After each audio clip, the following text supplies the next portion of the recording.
been kind of a while. I think I'll go check scottgames.com. I mean, I know he said in the following months he would update it with like a new character every once in a while.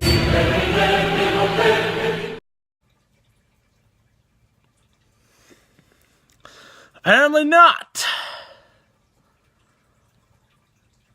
Okay, let me check this Steam post. Maybe it's not that bad.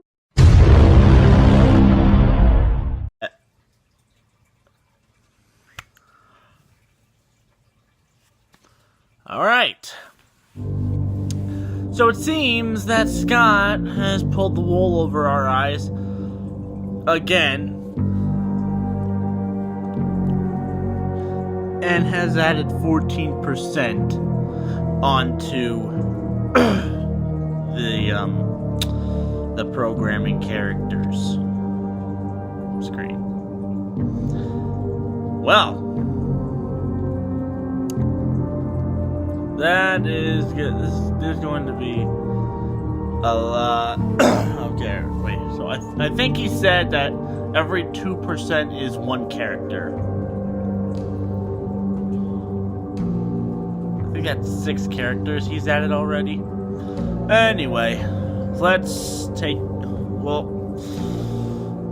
look at what he's added.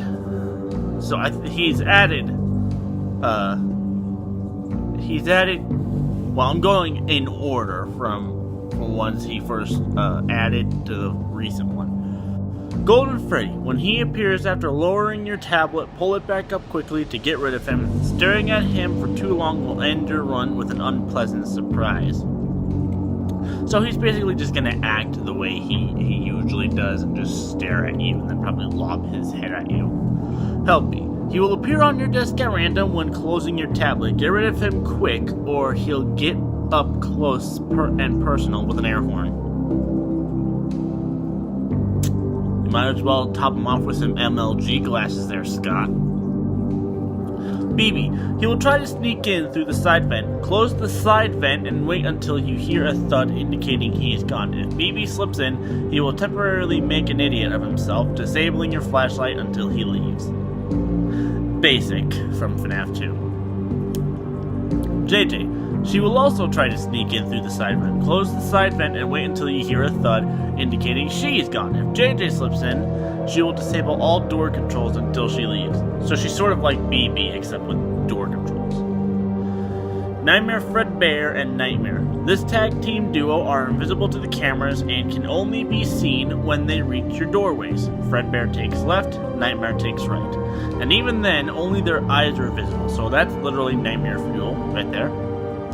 Close the doors on their faces to send them back into the darkness.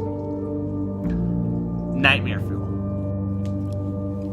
And then the recent one, Phantom Freddy. He will slowly materialize in your office, fading in from nothing. Shining your flashlight at him is the only way to make him disappear again. If he fully materializes, he will jump scare you and cause you to black out temporarily. So he's basically working like the way he did in FNAF 3. Now I'm going to point out some interesting things. For Golden Freddy, it specifically says, end your run with an unpleasant surprise. It doesn't say how he jump scares you. Because in FNAF 1, you just got the static image. In FNAF 2, he lobbed his head at you.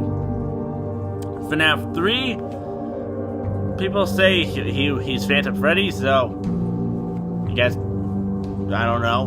He really didn't do anything. But yeah. And then BB, it says he will temporarily make a nuisance of himself. So literally Scott is calling BB an idiot.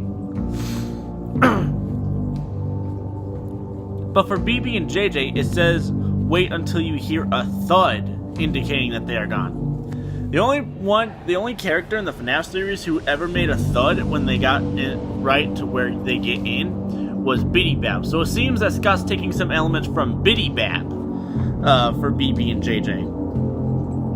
And then for Nightmare Fredbear and Nightmare, it says only their eyes are visible when they're at the doors. And they're invisible to the cameras. So they're sort of taking on what they did in FNAF 4, where there was no cameras, you only had to listen out for them.